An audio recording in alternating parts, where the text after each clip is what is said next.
আসসালামু আলাইকুম। আজকে একটা নতুন টিপস আপনাদের সাথে শেয়ার করব।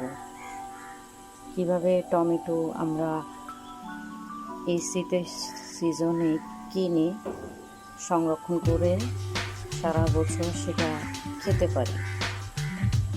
শীত ছাড়া অন্য সময়গুলোতে আমরা একটু বেশি থাকি। যাই হোক, চলুন টিপসটা আপনাদের সাথে শেয়ার করি। কিভাবে আমরা এটাকে সংরক্ষণ করব। প্রথমে কেটে ধুয়ে সিদ্ধ করতে বসিয়ে দিলাম। একটা দুটা বলক আসার পরে কিন্তু চুলার আগুনটা বন্ধ করে দিতে হবে। বলক এসে গেছে, এখন চুলার আগুনটা বন্ধ করে একটু ঠান্ডা করে তারপরে ব্লেন্ড করে নিচ্ছি।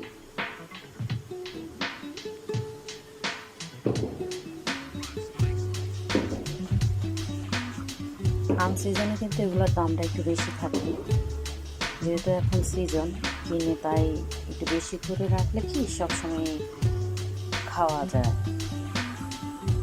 যেহেতু এখনকার বাজারে জিনিসপত্রের দাম অনেক বেশি। যাই হোক, আমার ব্লেন্ড হয়ে গিয়েছে। এখন আমি একটা জারে এটা সংরক্ষণ করব।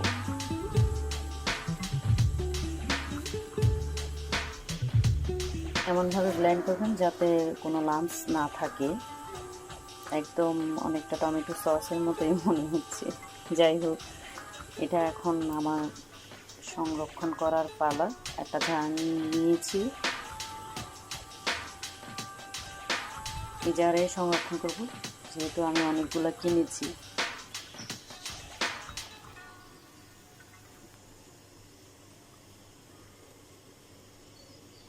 জারে রাখার পর আমি এগুলাকে এখন ডিপ ফ্রিজে রেখে দিব।